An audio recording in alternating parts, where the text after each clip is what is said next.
दोस्तों मौजूद साथियों,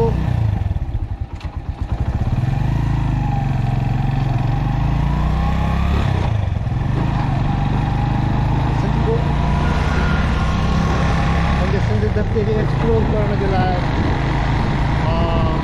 सफ़र जो हिकिड़ो सिलसिलो शुरू कयो आहे। उमेद आहे तव्हां मुंहिंजो साथ ॾींदा ऐं मूंसां गॾु रहंदा।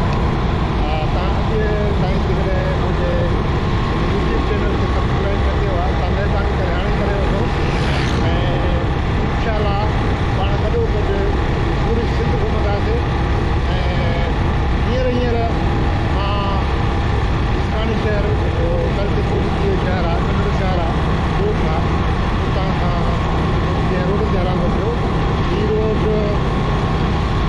राजस्थानी खां बोदार वॾा रोड वञे थो। बोदार वॾा खां लालपुर वॾा, बोदार वॾा पोइ बुधी ताईं हले थो वञे थो, गरीब विरवाह ताईं हले थो वञे थो।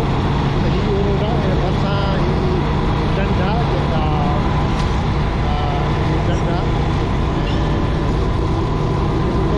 दरिया हिते हुयो ऐं हिते हाणे त तमामु घणा पखी आहिनि ऐं मच्छी आहे, पाणी आहे ऐं सियारे में ख़ासि करे जेके साइड जा पखी आहिनि उहे तमामु घणो रहंदा आहिनि। ऐं हिते हीअ तमामु वॾी ॾंढ आहे, कुदरती ॾंढ आहे ऐं हिन क़िस्म जी जेकॾहिं ॾंढूं किथे ॿिए मुल्क में हुजनि त उन्हनि खे गवर्नमेंट जे चइनि ते उहे ठाहे सिंगारे ऐं उन्हनि खे रुॻो उन्हनि मां प्रोडक्शन वठंदा मच्छी जी ॿियनि पर उन्हनि खे एतिरो तकलीफ़ का कनि आहे। पर हीअ जीअं त असांजी सिंध में आहे तंहिंजे करे सिंध जे ॿियनि समुंड में ॾाढे समुंड गंजा ॾंढूं डोरा सभु असांजा जेके आहिनि उहे गांव ते नज़र आहिनि। कुझु माण्हू आहिनि जेके उन्हनि खे कब्ज़ा वब्ज़ा करे उन्हनि खे पंहिंजे मक़सद जे लाइ इस्तेमालु कंदा। अदरवाइज़ का सरकारी सरपरस्ती न आहे। बिल्कुलु हीअ ॾंढ हले थो ऐं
हालत ॾाढी ख़राबु आहे ऐं हिकिड़ो दफ़ो ठाहे गवर्नमेंट पोइ हिननि माथा पटे वई ऐं उहे रोडनि ते जो ठहिया उहे माण्हुनि जी सहूलियत लाइ न पर ठेकेदारनि ऐं सरकार जेके जाती माण्हू आहिनि उनजी मिली भगत करे रोड ठाहे उन्हनि जा घर बची सघनि।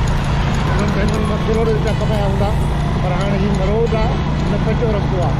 बसि हुनजे तव्हां विच में को बि नालो ॾेई सघो था पिया। हीअ मजबूरी आहे माण्हू करे थो बाक़ी हिन तरह जे ई वॾे सियासतदान जनाब मंज़ूर थियल वसाइण जो तबका कर आहे हिकिड़ो जाम जो बोर्ड आहे पर आम माण्हुनि जी हालत सादी हालत या रोडनि में सॼी हालत मंज़ूर वसण पाण कम्यूनिकेशन जे मिनिस्टर बि पंहिंजे दौर में रहे चुको। हिन ज़माने में इहे रोड रस्ता हुननि थोरा घणा ठाराया पर हुनजी का मरमत वरी न थी सघी आहे। त इहे रोड आहिनि ऐं सिंध में जेके तबक़ाती कम हिकिड़े थियनि कोन था, जेकॾहिं थियनि था त मयारी कोन था थियनि पिया ऐं उहे माण्हू उन मां लाभ बिल्कुलु हासिलु कोन था कनि। अॻियां माण्हू 19वीं सदी में बि हीअं गॾा काॾनि खे जेको आहे